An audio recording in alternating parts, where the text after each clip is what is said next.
That was my favorite. Boo! Steeler! Okay, you guys can both smile. You can smile at each other. Spring, like Tigger. Very cool. Ameliorate. Man down.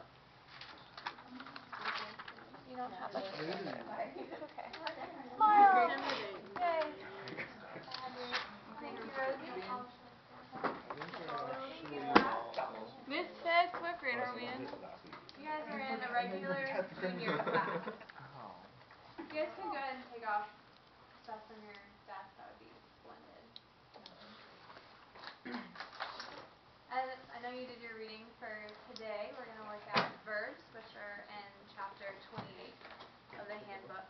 So you can keep, that's the only thing you really need out is the handbook and a writing utensil. I'm going to pass around two things. One is a handout for today that we'll be referencing. We're going to look through using descriptive verbs, like really strong verbs that are interesting and can tell a story. We're going to look at using active voice instead of passive voice. We're also going to talk about some common verb mistakes that we can kind of help each other out on and look at some verb moods. So just for that, and this is a reference sheet that has the name, description, and example of all the different verb tenses and the different moods.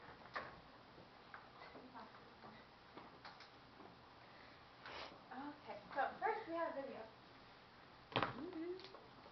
And you guys have been working really hard on your college entrance exams. I've really been enjoying reading them, but one thing I've noticed is that we struggle a little bit with our verbs, and so that's the four things we're going to work on today. You can see on your handout. Those are the things that I've noticed in your essays and your papers, and I really want you guys to be able to demonstrate who you are and your story to the best of your ability, and I think by looking at things like using active voice and really strong descriptive verbs, and just being aware of the different tenses and when to use them, that we can really improve upon our essays and just represent our stories better. So, in lieu of that, to start, I'm going to look at a great clip about verbs. That should be it.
I know it's not the most stellar animation you all have probably seen, but I think we get the idea, at least I did through watching this, as corny as it is, that, at least for me, I don't know about you guys, but I often take verbs for granted, and like watching these things in elementary school, learning that a verb is an action, I kind of just categorize it. But I really feel like if we look at them, we can see how powerful they can be and how interesting they can be and how they can really help our writing.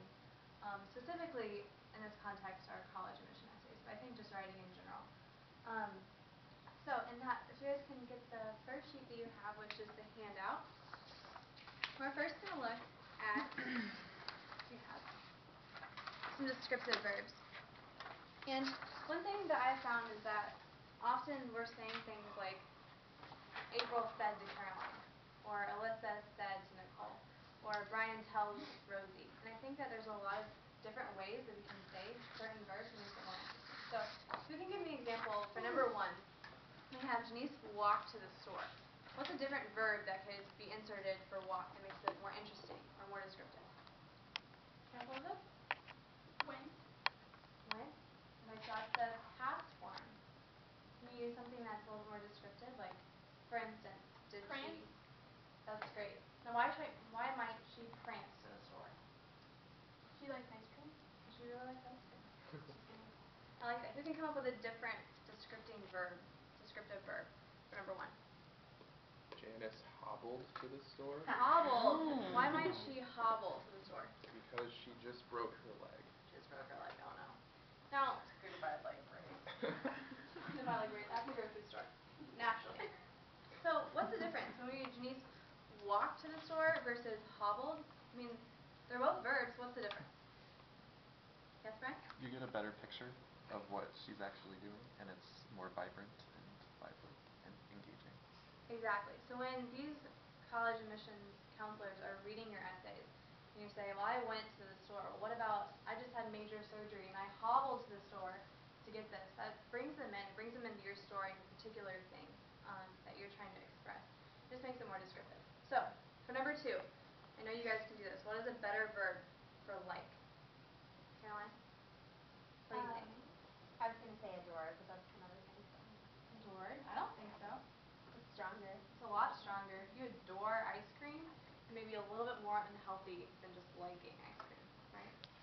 What about, what's a negative way? What's like the opposite of that? What do you tell us? What did you say? Dislike? Dislike. Okay, but how can you make that a little stronger? You want to help her out, Shelby? How about despise? You despise ice cream. Your life would be very sad, but you would be describing that a lot better than if you say, I like or I dislike ice cream. Okay? So, for number 3, Teddy told Susie that he liked her. Valentine's Day is coming up. What is a better way that Teddy can tell Susie that he likes her? What's a more descriptive way to say that? Confessed to her. Confessed. And what does saying confessed evoke? What does that tell us just by using a different verb about what's going on? Well, it's like he'd been holding it inside of him and then it's finally coming It out. has to come out. Yeah, exactly. Her with the knowledge.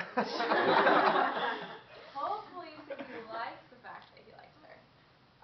What? She adores the fact. We don't know. But do you guys see how that makes it more interesting, and it really, I mean, just one word can change the total meaning of what's going on. It tells a story just by changing that one word.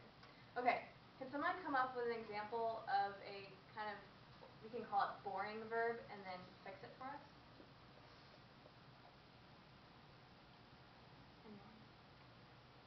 I can see it in your eyes, Trisha, you have one. I do. Okay, so can you use that in a sentence? I do my homework. Okay, what's a different way?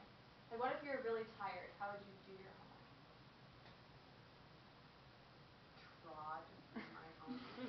Has anyone ever trotted through their homework before? I know I have. But what about if you love the homework because it's for my class and you just love doing it so much? What's the way you can do your homework? Flip through it? Ooh, flip through it. Hopefully you wouldn't. I would hope it'd be a little more challenging than that. I'm sure you're talking about another teacher. Right. Exactly. Okay, I think you guys get the idea. That's great. Does anyone else have a verb that they just are dying to express? Pardon me? I think Rosie just looked like she was zoning. I was just. Oh, I was fully Zoning. engaged. Zoning is a better way to say bored, right? Because if you're just bored, you can explain that you're zoning out, like you're totally in a different sphere of mind. That's good. I like it. Anything else?